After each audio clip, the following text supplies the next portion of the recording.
Hi families, it's Jennifer Ibarra, Sutter County's Child Development Behavioral Specialist. Today I will be showing you a visual example of how nurturing care and stimulation influenced early brain development. So really talking about the 0 to 3 years. I'm also going to be demonstrating how emotional neglect and inadequate stimulation impact the physical growth of the brain. Here I have my first brain I want to show you. This is the brain of a 3-year-old child. As you can see by watching me throw it up, it's got some weight to it, and if you look closely you can see the yarn and the pom-poms represent the many connections that this child has. This child received lots of nurturing care and many experiences the first 3 years of life.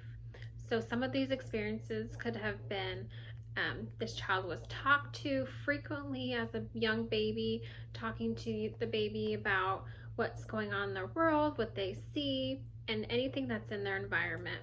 This child was sung to, and this child was read to frequently. And also, this child was played with.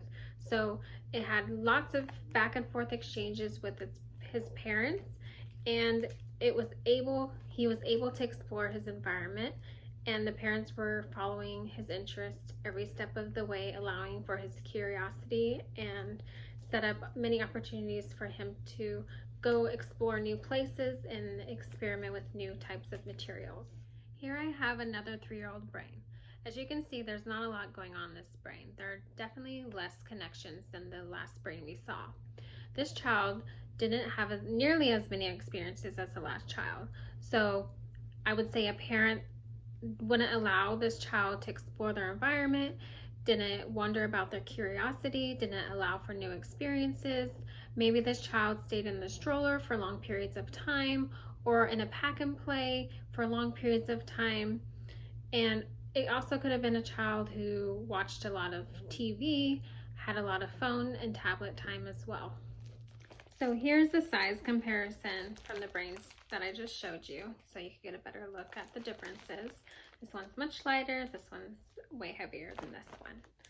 So the different parts of our brain control our speech development, our hearing, our balance, regulation of emotions.